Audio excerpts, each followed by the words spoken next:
Creepy Pair of Underwear by Aaron Reynolds.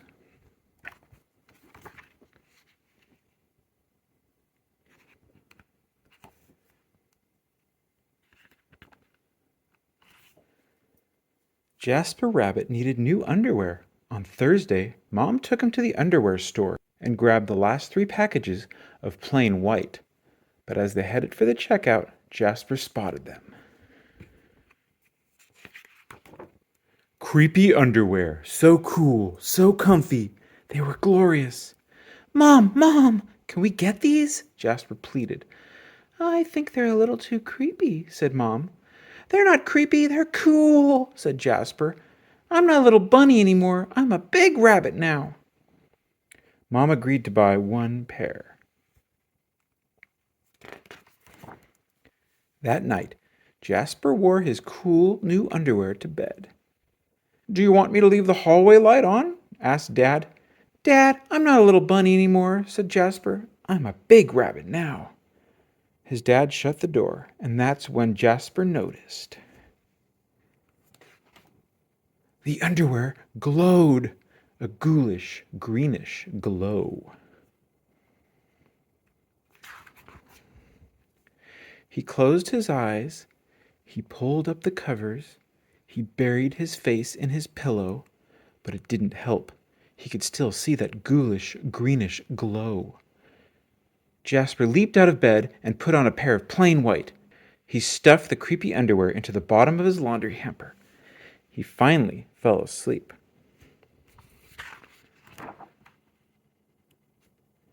But when he got up the next day, he was wearing the creepy underwear. Jasper threw them into the garbage can. He was still a big rabbit.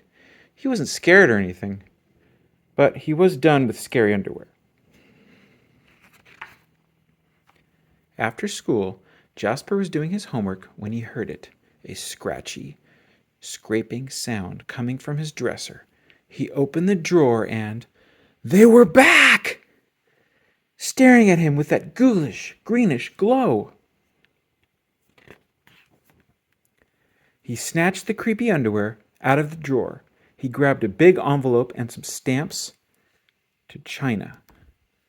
Bye-bye, scary underwear, he said, dropping the package in the mailbox.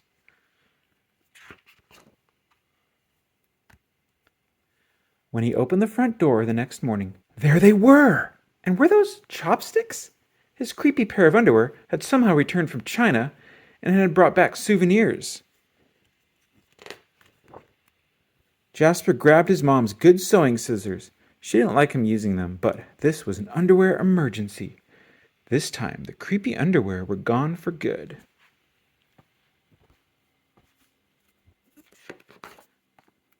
At bedtime, he slowly opened his underwear drawer. Nothing, just plain white undies.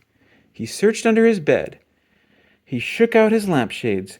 Whew! There was no sign of creepy underwear. He went into the bathroom to comb his ears. They were back!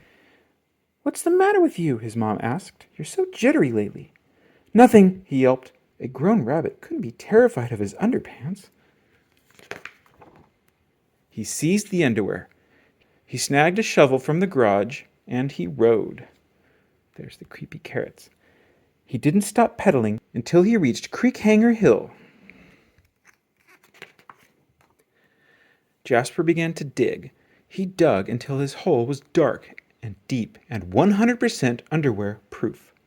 He dropped the underwear in. They gleamed from the bottom. That ghoulish, greenish glow. But not for long. When he got home, Jasper crept up to his dresser. They couldn't be in there. There was no way, right? He reached for the handle. He peeked in. Nothing, just plain white. Jasper smiled and turned out the light. It's pretty dark. There was just one problem. It was really dark in there, even for a big rabbit. Jasper turned on the light. He looked at his non-glowy pair of plain white, and he knew what he had to do. The creepy underwear were a little muddy, but they still filled the room with that gentle greenish glow. The next day, Jasper gathered his allowance money and went to the underwear store all by himself, just like a big rabbit. That night, Jasper wasn't scared at all. As he lay down to sleep, he smiled, and so did his underwear, because they had finally found somebody who wasn't scared of creepy underwear. The end.